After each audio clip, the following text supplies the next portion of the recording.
So successfully going online in 2013, I made my first $100,000 in 3 months and $1 million in a single year. That really shifted my entire mind because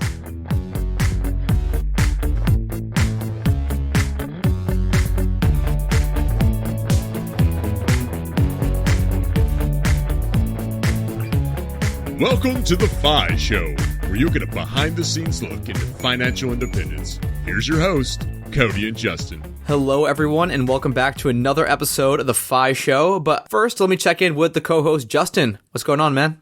Hey, Cody. This weekend was actually pretty calm because we're gearing up for a big trip the next weekend where we're going to be taking the DIY camper van that I made out to Colorado and actually all across the United States. But this weekend was pretty calm. The only thing we did was have a couple people over to watch a movie in the backyard. Another one of those activities where we can kind of keep people separated, not have to worry about people like inside the house and all the cleaning that goes around while we're still trying to, tread water in this COVID situation. But how about yourself? Yeah, pretty similar weekend to you. Definitely pretty low key. Had some friends over. Again, it was outside. We were hanging out, having some beers by the lake.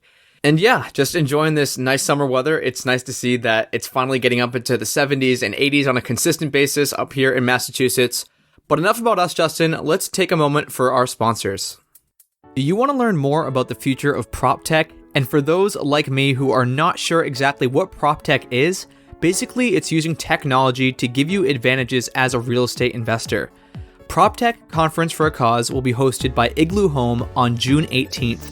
As a global smart lock company, Igloo Home is building the future of smart access for homeowners and property managers worldwide. With a line of smart deadbolts, key boxes, and padlocks, you can be sure that there's a way to keep your property secure.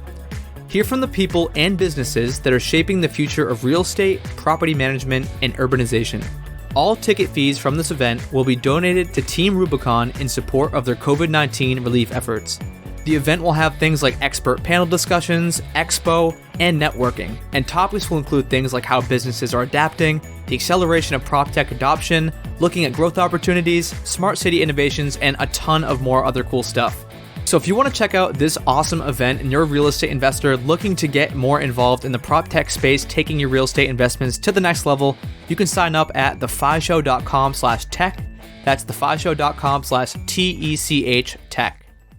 And so the star of the show today is Genecia Alluora. So Genecia is doing some incredible things over in Southeast Asia. She has a super ambitious goal of building the Netflix of podcast directories in Southeast Asia, and she's well on her way there. She already has a community of over 200,000 women with her brand Soul Rich Woman. She specifically helps businesses go from brick and mortar to online, and that could not be a more timely skill during this time of COVID, where things are kind of open, or things are completely closed, or things are just opening up again. Definitely an awesome skill set, and Genecia is helping thousands of women convert their business to online.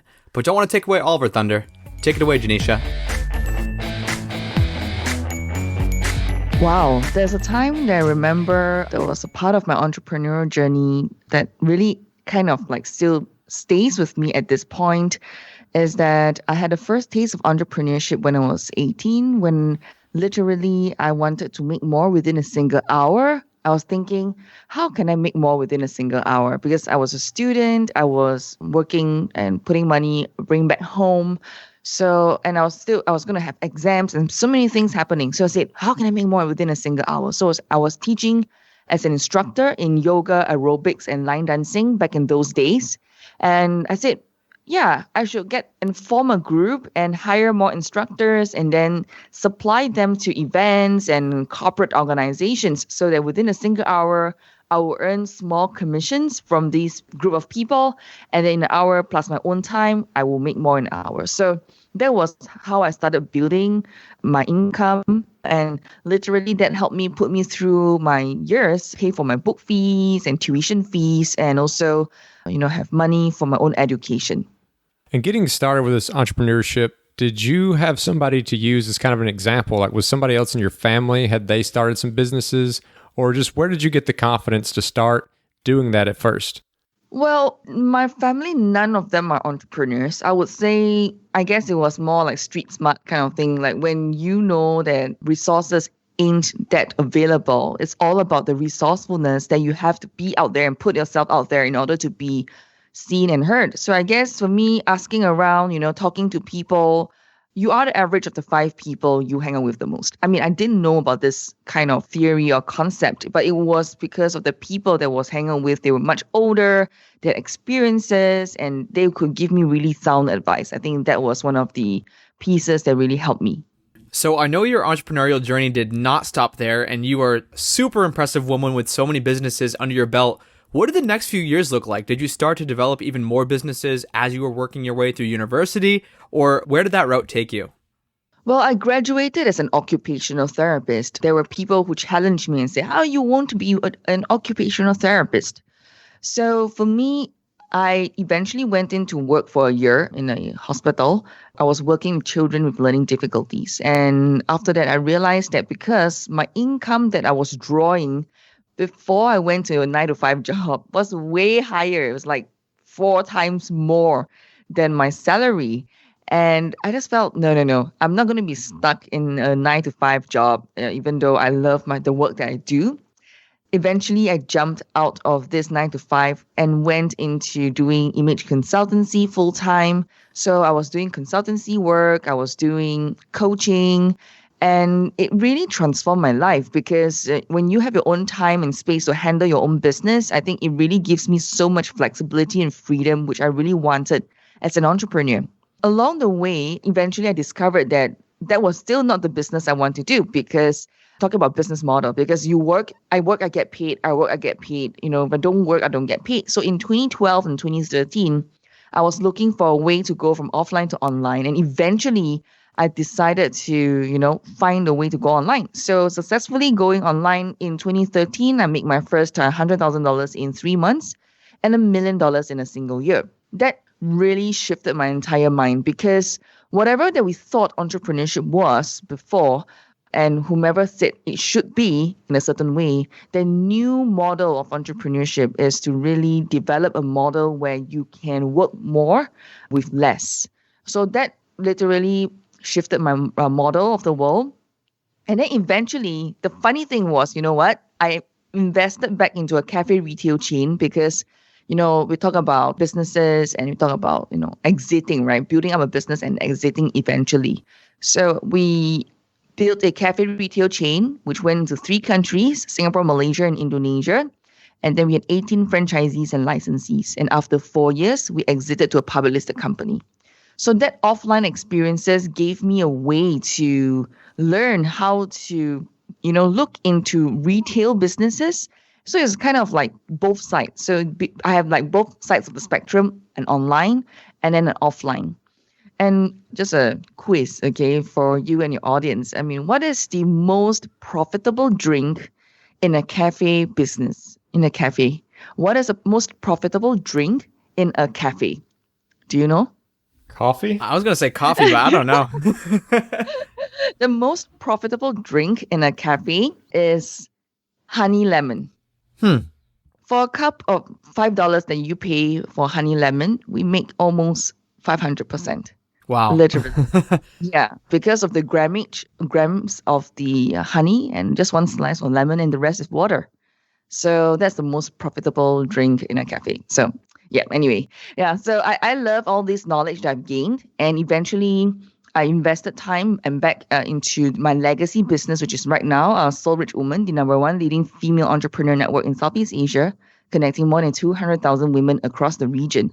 So this is something that I really love to do, which is only doing one thing, helping women to bring their business online and to be seen as a leader online. So which is to own and love the F word, being fabulous, having freedom, financial independence, and family.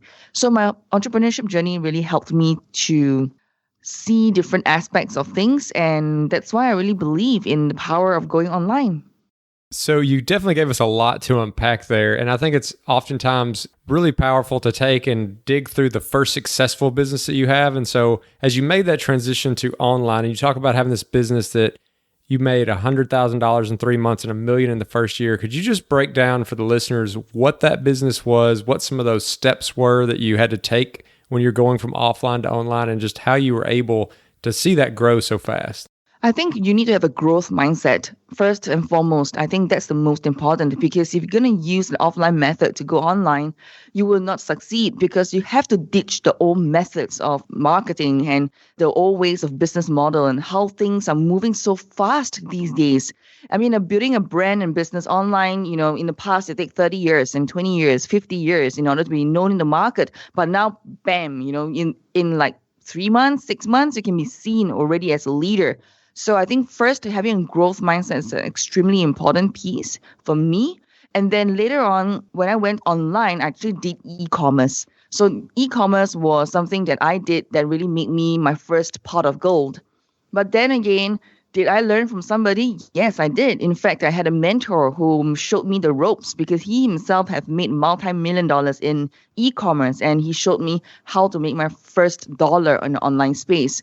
So I think a lot about not just for you who's listening in right now, don't think about just, I'm going to make my first $1 million online. Well, I think you got to look into how are you going to make your first dollar in the online space? Like, how are you going to get people to buy from you in the online space, either buy a brand or by yourself? I think now the arbitrage method, even though it's a concept that we can understand when you are the middleman, but these days, because of the direct access to so many different platforms, you really need to consider building a brand, being seen as a expert or leader rather than just buy low, sell high, because this kind of model don't really work as well anymore. Because nowadays, when there's a marketplace, there are so many marketplaces. It's no longer about buying low and selling high, but more of how are you packaging it, how are you delivering a message in the online space. So as you're building up these businesses, and like I mentioned before, you're an extremely accomplished businesswoman. You have multiple businesses under your belt. You have this group of women, over 200,000 women, and I saw you're aiming to hit 1 million. Absolutely amazing. Could you talk about kind of how you structure your days, how you're expanding and growing all these businesses? Because I can't imagine you're just going at this full force all alone. I'd love to hear how you're able to leverage teams and outsourcing and all that stuff to develop so many different successful businesses. That's a lot of question in one. So yeah, definitely. I didn't do this alone. In fact, I really believe that alone we are strong. Together we are unstoppable. And for me, I leverage on a team. I started with just one. In fact, when I was doing my first million, I had a team of 28. So now I have a team of 21. So 28 was when I was still, doing the e-commerce business, right? And then I shifted everything online. So now I have a team of 21. I think for me, building teams is extremely important. I love, I use project management tools like Asana to manage my entire team. I use tools like Skype to kind of have conversations with them. And then I have weekly meetings with all of them. And then we set tasks and goals and timelines in order to work through our projects. I think one of the things that you need to understand about outsourcing is that you must be willing to do it in the first place and empower someone else over the other side of the world to do the part of the work. I think that's one piece that I think is very important because we always think that we can do better than someone else, right? Because we are the best. We are the business owners. We know our business inside out. But hey, you just take $50 out either a week or a month and outsource the few hours or the few tasks that you hate completely to do. So if you were able to do that, you will be able to at least have one person to outsource to in order for you to build to my team of 21 or even a team of 28. So you must be willing to part with your $50 in order to build that. The second thing I think also that's very important on a day-to-day basis, what is your ritual? What do you do on a day-to-day basis? Because as a business owner, we really need to look into 80% sales and marketing and 20% operation because we are the brainchild of our business. And where are all the sales going to come in? Where are all the deals that's going to happen in the online space? You have to be there to look at it. You can't really outsource things that really is the heart and soul of the business. So that is something that I live by. So I focus a lot on sales and marketing. That's why I was able to grow the cafe retail chain because for me, I was in charge of PR and marketing. So my partners were all doing different areas of the business. And now I'm leveraging on my own strengths, right? And the last part I would say is always consistently give value. That part is about, stickiness. How can you create stickiness in the online space? I mean, there's so much things going online right now. Why do your people keep coming back? Why are you the only solution for your people? Why? Why are you the only solution and not other people? So you have to be looking at how you're developing this stickiness in your community or in your business so that people just say, yeah, you know what? I've got to keep coming back to you. If I need something else, I'm going to continue to buy from you. So therefore, you can increase the lifetime value of that customer. You can build up that recurring business or that customer who keeps just coming back to buy from you at different price points. So these are ways that you can really look into, and that's how we continue to build up our platform as well. You started touching there on marketing, and I can imagine that these marketplaces and just online in general as a business owner is so much more noisy than it was maybe 10 years ago. So what is some advice you have for people who are trying to start up that brand, trying to start up that business around marketing? Because even if they have a great product, if no one knows about it, then it's going to be really tough for them. I totally agree.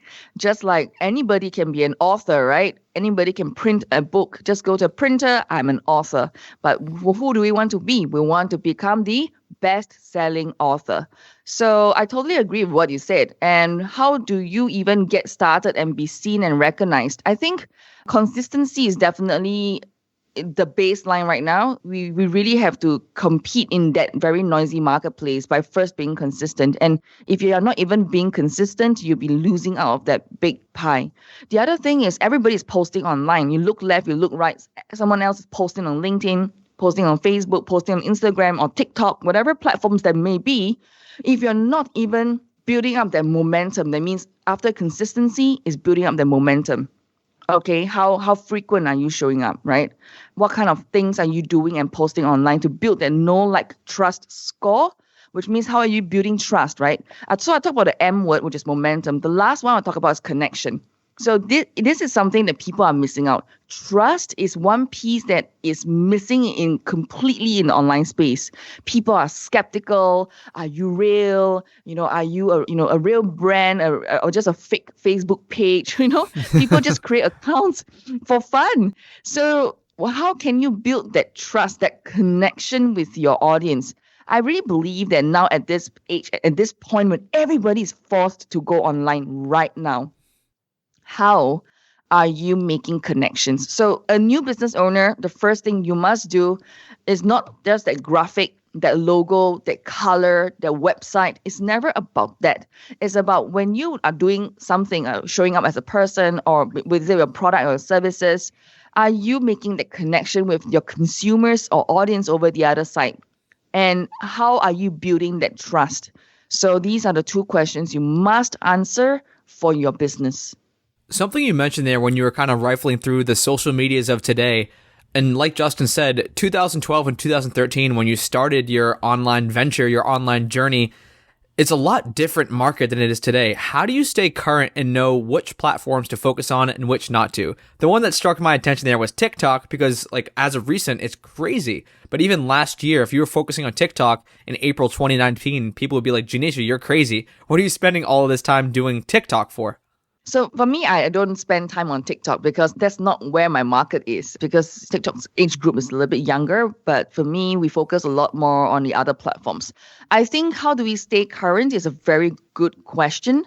Is that for me, I always keep looking at trends. I love spotting trends. So for me, I like to just keep looking at what the world market is like. And that is why I said 80%. You really have to spend time on marketing and sales, and so that you are always on top of the game. I think I'm really blessed at this point where I build up my business that I can be on top of the business and not be in the business.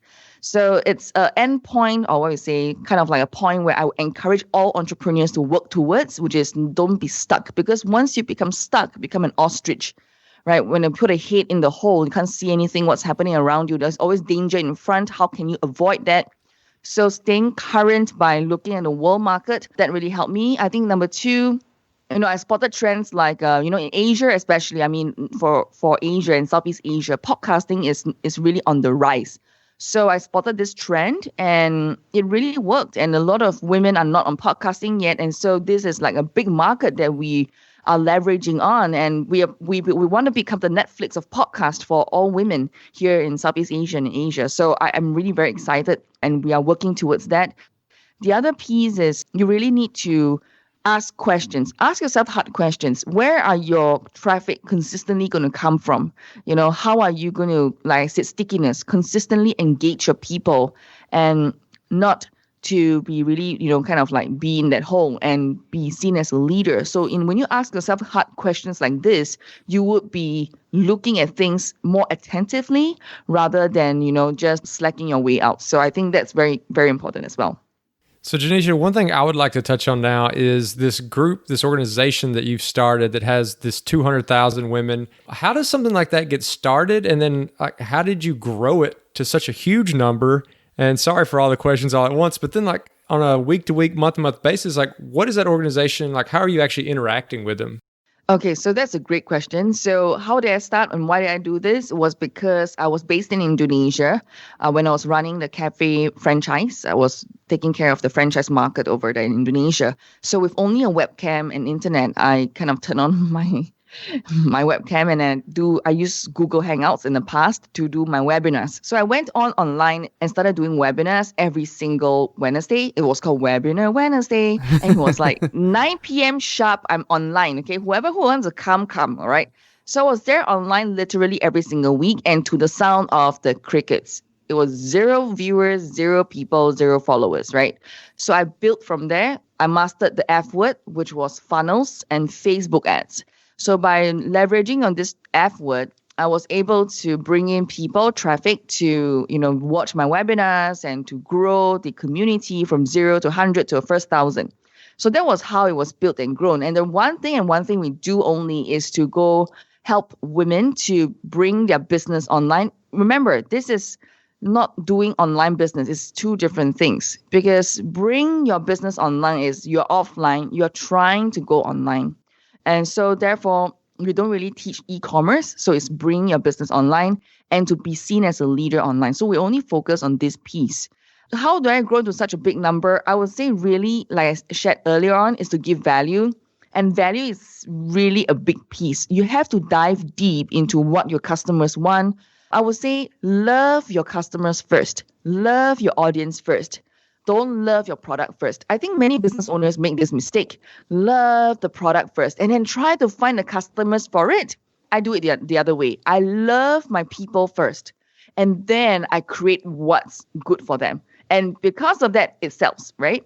So we are based on this $12 a month membership. So the women, they sign up this $12 a month because they don't need more information. They need a structured way where, they're taking care of their children, their family, they have work. How can I still bring my business online? How can I be seen as a leader online? So they come on in, they get they get 2 master classes a month, they get office hours, and it's a simple and easy, straightforward kind of business model where people just adapt and adopt. From there, if they want to upgrade, when they want to go to the next level, that's when they go through the value ladder or go through the different parts where they will buy different parts of the other businesses. And last but not least, how do we, continue to engage them at the level? Well, like I said, stickiness. Stickiness is key. And that is why I see this opportunity to build the Netflix of podcasting, for example, or to become the Netflix in our own area. So this is the trend moving forward. How can you be the Netflix of something so that your consumers and audience keep coming back to you? And, knowing that for us, it's all about the F word, being fabulous, having freedom, financial independence, and family. And with this, it kind of attracts different types of people to come on into the community, into the organization, so that they will continue to change and transform their life. Because when a woman changes her life, her entire community benefits. So, Genecia, talking about Soul Rich Woman, and you're trying to help all these female online business, or I guess wannabe business entrepreneurs who are bringing their physical business online. I'd love to do a quick case study. I know I'm not your ideal demographic. I'm a guy, I know. But let's just pretend for a second that, okay, I'm a woman. I have what's called a small store in the corner of a mall, and I only sell physical, and that's my business model. I've been doing that for 10 years. Could you walk us through, what are some of the skills? What are some of the tactics? What are some of the action items that you'd be giving this person who just became part of your community? Okay, so the first thing will be, what is your dream? What do you want to do? I think this is a very important question because if you don't have a dream, you don't have a vision for your business, you're dead. Because that really literally determines the next step you want to take. Because you said, oh, I'm going to grow to 10 outlets. I want to grow to 100 outlets. So it's different, right? So versus I only just want to have one store and I want to have things happening for my one store, bring more customers for the one store, then it's a very different strategy. So why don't I turn it around and say that I have a customer who owns a fitness studio. She has a retail outlet, fitness studio, and she was offline in 2015. She came to me. She said, I need to bring more customers. Because back in those days, she was writing it manually on a book where, if you do Zumba, you do piloxing, you walk in and then it's okay, there's a gym session, right? So you have to check in and check out and sign off on the side of the logbook. So we literally transformed by sitting down. I drew out the blueprint for her, knowing the entire flow of how do you even bring a customer. So in marketing term, we call it customer journey. So when a customer comes in, what's happened? And then the customer were to buy from you. How is the customer going to buy from you? Where is the customer going to buy from you? How is the person going to pay you the money? And if after the person pay you the money, what's next? Where does the person do the booking? How do you know whether the person is confirmed? Are there reminders being sent out? So there is literally a process where you take the person through. So after we did that blueprint of mapping out the entire business flow, we started to build out the processes online. So she had a booking system. She built up what we call a funnel. She do up her branding on the online space. So there are actually quite a number of P's that we do up. So there is what we call the influence, being a woman of influence, the star. So how are you being a star right now in the online space, right? So we need to list down the steps on building your star. And it's not overnight. It's it will take time. And then how are you developing your glow, which is a winning offer, which is the irresistible offer. So she had an $18 offer for unlimited pass for a single week. And then we launched that with a funnel. So the star, the glow, and the funnel coming in. So it becomes a magic wand. And with this magic wand, she brought in 1,000 leads in 14 days, make $23,000 in 7 days. And then now, from first 100 customers in 2015, today she has 9,000 customers. So it all begins with first developing and deciding what's your dream. 2, you need to see what is your star. What kind of influence do you want to build in the online space? Then you go to the glow. That means what is your winning offer or irresistible offer to attract people to you? Last but not least, what kind of functions do you have to do more with less? What kind of systems are you leveraging so that you can do more with less? That's a lot of awesome stuff there, Genecia, and definitely a lot of good points there for somebody who's looking to do any kind of business, but especially, as you're taking a business from offline to online. A little bit of a subject change, but one of the F words I haven't heard you really mention is frugality. And I'm curious if frugality has ever been a part of either your journey or is it part of the things that you teach people? Because I know a lot of times, getting your personal finance in order can also help translate to a business. One of the books that I've read and that have inspired me was A Rich Woman by Kim Kiyosaki. Of course, we have all assume that you've read Rich Dad Poor Dad, because I've read Rich Dad Poor Dad and it's transformed my life. But what struck me when I sat down with Kim Kiyosaki last year in 2019, and I had a conversation with her about cash flow, and she really shared with me, cash flow is not about making millions of dollars, right? It's about how you live your life. And, what is your in and what is your out? And she shared with me a story. Kim and Robert Kiyosaki had achieved financial independence and then later financial freedom. And it's very simple. It's only by decreasing their expenses, either in their subscription, really look into what kind of, sit down and write down the list of the things that you're spending on at the moment. And then, looking at removing those things that needs versus want, and then dropping all those that's off the list, and then focusing on, how much you're going to bring in, not just your income, but your assets as well, if you're going to do some investing as well, and then really looking at overall cash flow. So to answer your question, it's all about looking at how is a person going to achieve financial independence and then later on freedom. Because notice my F word is not even financial freedom, it's just financial independence, because a lot of people don't even know how to be financially independent. And they're just spending, buying, like you said, they will just buy, earn, and then spend all the money. Earn and spend all the money. So then how are you going to even bring in the income and then still watch the money that you have and continue to grow it? So that leads me to my next point. You have to read the book by T. Harv Eker.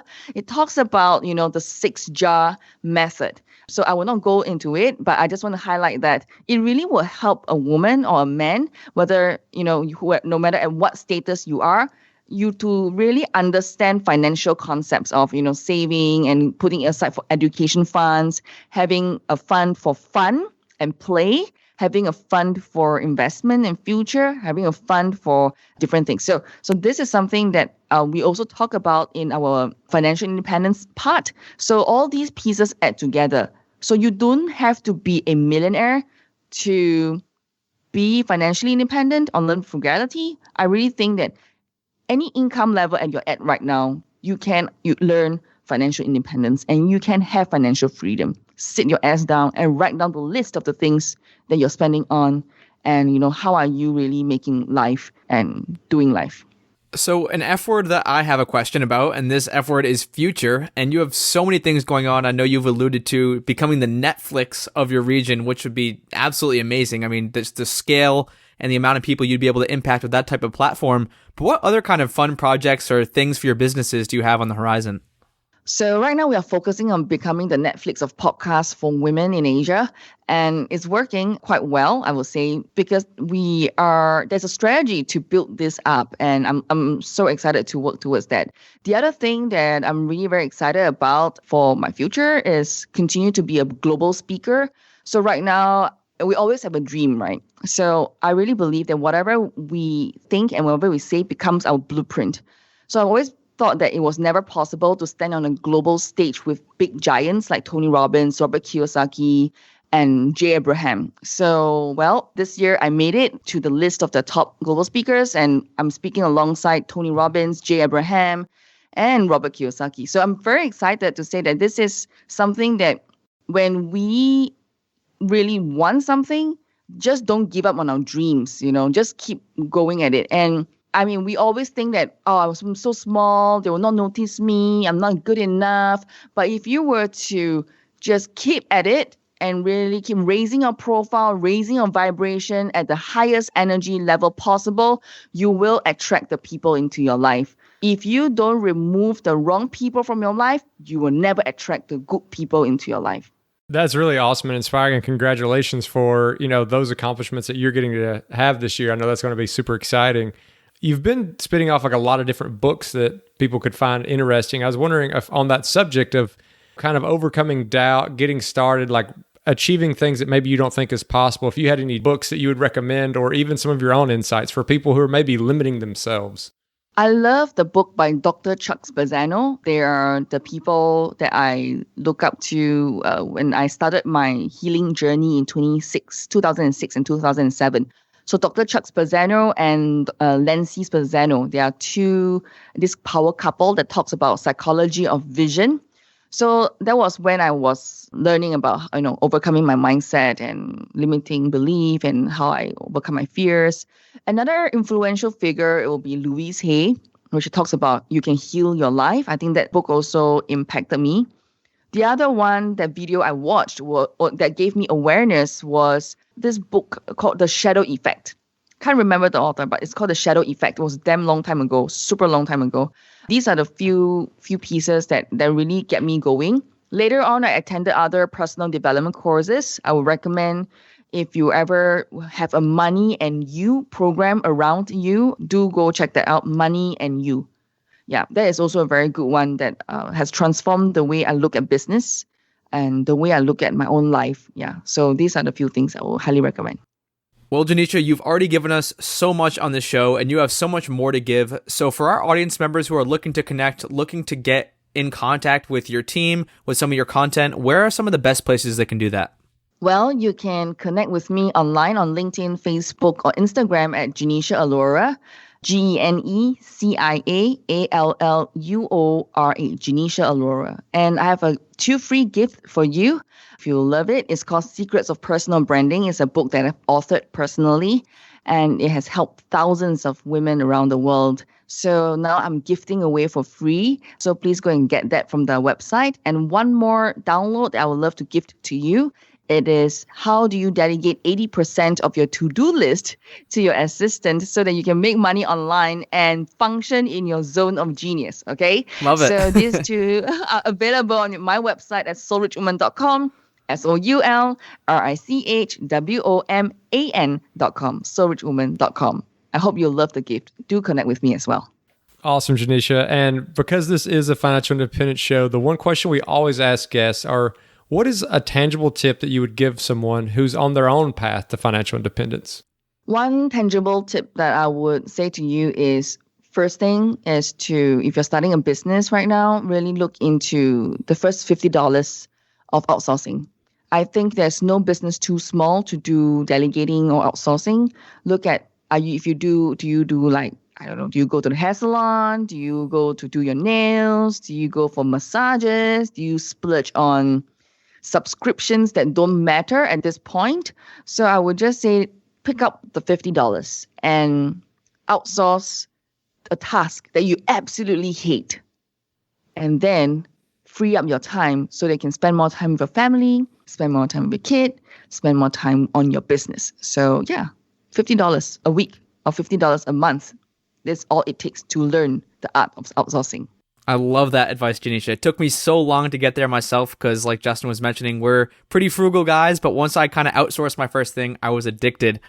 So the last question we have for you here, and so I did not prepare for this. Justin didn't prepare, so Genecia, you're definitely not prepared, but are you ready for the wild card question? Yeah, let's go. Let's do it.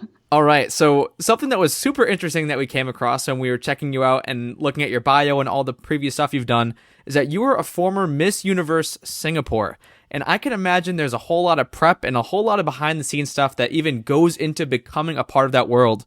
What's one of the things, like you've kind of been behind the scenes, what's something that people wouldn't expect? Maybe it was some kind of diet program or some weight training or something crazy in the behind the scenes world of becoming a Miss Universe that people wouldn't expect.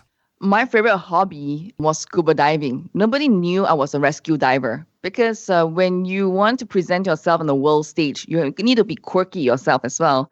And yeah, I'm a scuba diver. I love absolutely scuba diving, and I'm a rescue diver myself. Awesome. Super cool. I love that. Well, Genecia, thank you so much for coming on the show. I know you have a ton of things going on between your own businesses and the awesome outreach you have with the Soul Rich Woman. So thank you so much for giving us a part of your busy day and helping share your story with our audience. You're welcome. Thanks for having me on your show. So glad we were able to have Genecia on and share all of her wisdom. She's clearly a really high-powered person in this space. Some of the times we'd have to take her back down to the ground level because she was just speaking in the millions, building these huge brands, these huge businesses. But I think she just has so much to offer, and she's helped so many people do this. What'd you think about the episode? Yeah, Cody, I like the episode. I mean, I think that she brought a lot of unique perspectives, and as well as kind of what we said in the intro, this couldn't have been a more timely episode with everything going on. With the coronavirus, it's pushed a lot of companies to think about offline to online in a lot of different ways, whether it be how they support their own employees or whether it be how do they get their product to the consumer. And obviously that second part is more where Genecia was focused. But again, it could not be a more timely episode around this idea of how do you take something that's very traditional that you've done a certain way this whole time, and how do you go to online not only just to survive, but to actually thrive and to figure out ways to kind of multiply your reach and your effectiveness and to use the online space just to find more customers. And something that I really liked that Genecia focused on a lot was mindset. A lot of times we'd ask her a question and we probably had like a more tactical thought in mind when we asked the question, but she'd always bring it back to have a goal, have a vision, have a dream. And I really do think a lot of times when like really successful people are successful, it's because they can picture themselves being successful in the first place.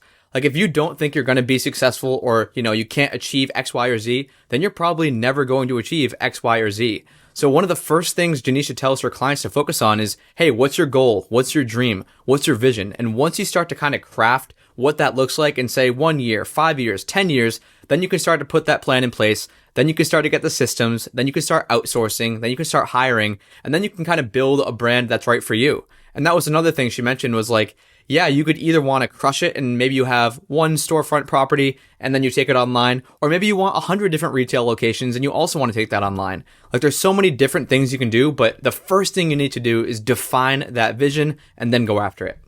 Yeah, and Genecia's obviously proven that what she's doing is working, because she mentioned where she first went from offline to online, like going to $100,000 in 3 months and $1 million within a year. And you think about like, oh my goodness, how do you scale like that? Like, how do you really grow? And she actually says the first thing you should do is to like love your customers first and then create what is good for them later. So like really focusing on understanding your customers. And not only that, but to always make sure that you're delivering value, because that's what creates the stickiness that she's talking about. Because a lot of times with these online businesses, finding a new customer is only a piece of the battle. Retaining them and having them to continue to come back is really the big key, because if you can have somebody who's just happy and comes back willingly, then that's a lot less work for you to have to go out there to find someone that very first time. So the value they bring you as a business owner is a lot higher when they come around and are a returning customer than it was when you had to do all that work to find them that very first time. And now it's time for the call to action. And so today's call to action is a piece of advice directly out of Genecia's playbook. And this is something I wish I took this advice so much sooner, but it's to just take $50 out of your business. This could be a month, this could be a week, and outsource something you hate doing. There's always something in your business, in your life, that you just don't like doing. I have them. I'm sure Justin has them. I'm sure everyone listening has them. Just take that $50. It could be $50 a month. Outsource it. See how it feels. And if you can keep that, if that's an item that you can afford to keep in your budget, then absolutely do it moving forward. And you can start to outsource more and more as long as you're understanding the implications it's having on your personal finances. But sooner or later, you'll find yourself just doing that deep work, the stuff you really like doing, and the rest of the stuff will be outsourced. And if you enjoyed this episode and maybe want to learn more about Soul Rich Woman or some of the books that Genecia recommended, you can find everything we talked about today, thefishow.com/Genecia. That is thefishow.com/GENECIA. thefishow.com/Genecia. And as always, if you want to check out our Facebook group page, you can do so at thefishow.com/community. And we always appreciate those 5-star reviews. They help us get great guests like we had today. And if you're interested in supporting The Fi Show, you can do so by checking out some of our partners over at the resources page, which can be found at thefishow.com/resources. And thanks for listening.